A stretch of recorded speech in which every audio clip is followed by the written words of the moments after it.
Hello, and we're in Acts for today's reflection, chapter 19, verse 21 through to the end of the chapter.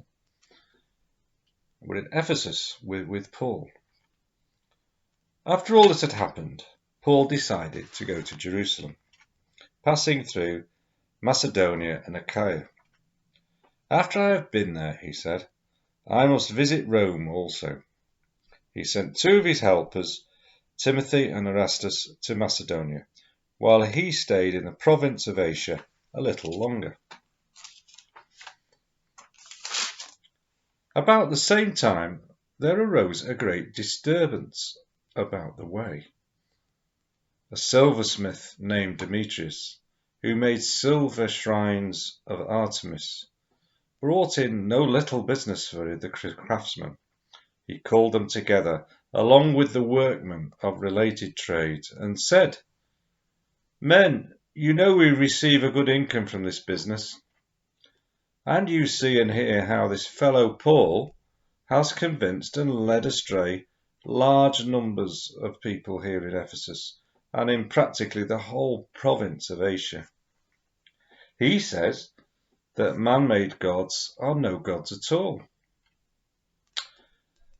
There is danger not only that our trade will lose its good name, but also that the temple of the great goddess Artemis will be discredited, and the goddess herself, who is worshipped throughout the province of Asia and the world, will be robbed of her divine majesty.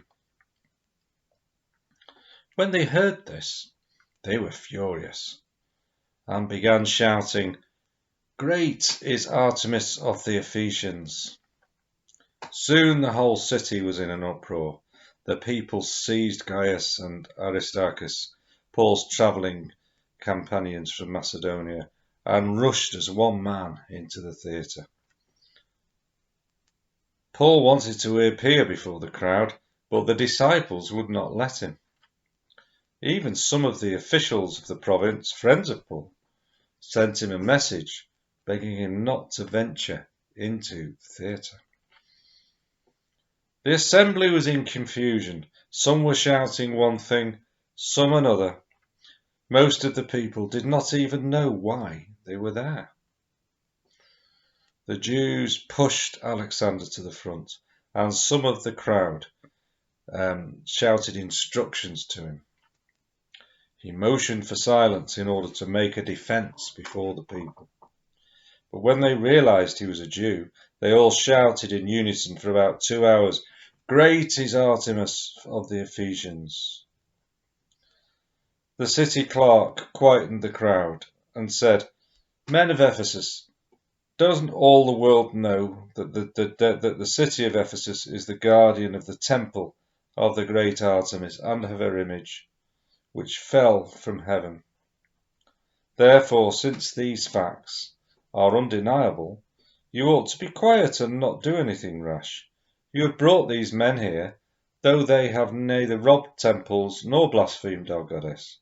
If then Demetrius and his fellow craftsmen have a grievance against anybody, the courts are open and there are proconsuls. They can press charges.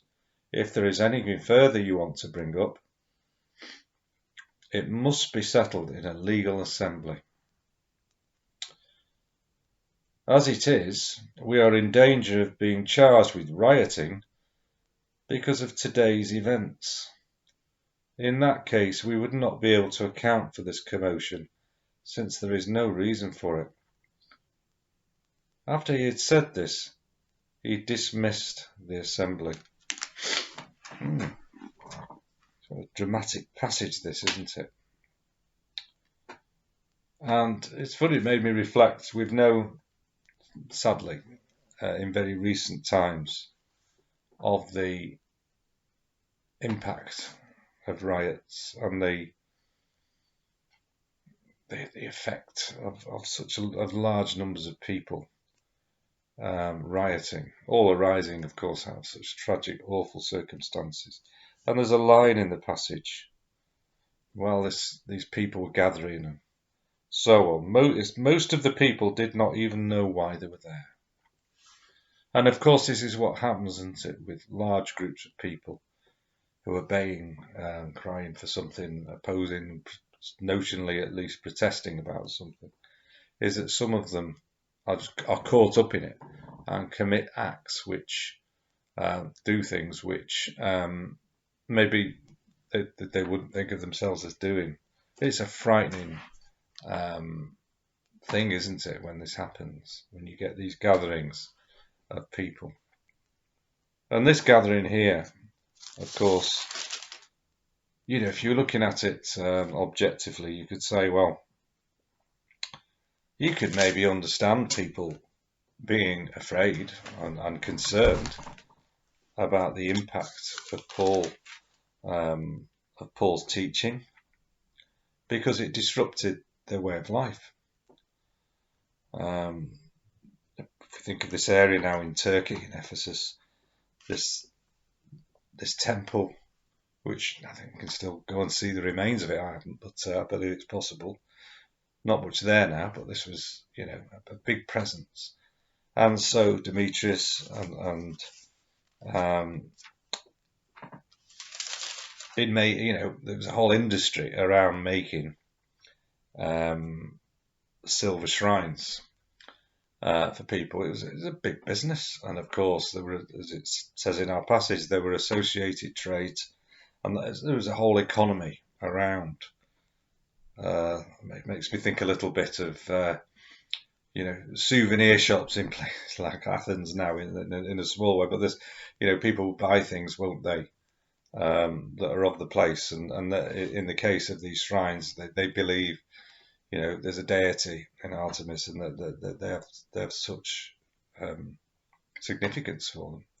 So the teaching of Paul and the passage in verse 23 refers to a great disturbance about the way with a capital W.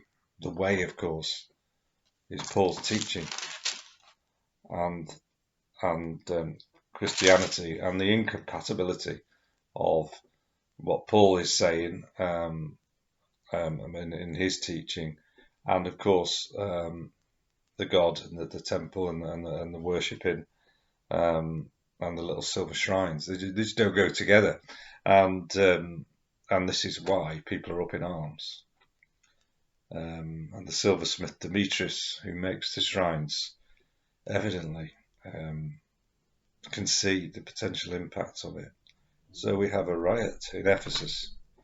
And as Christians, I suppose, for us, it exemplifies how difficult it is sometimes for us as Christians. We should be proclaiming the way and shining the light on things that aren't compatible with our faith, but of course it can generate opposition. In this example, amongst people with vested interests, which they feel are threatened. And so there was Paul leading this way and taking so many risks. In fact, some people tried to deter him didn't they, in the passage, I think, from going into the gathering and speaking to the gathering himself. And the city clerk was the voice of reason in the end to calm everything down. He was saying, if you've really got something to complain about, there are ways of doing it, and this isn't the way of doing it.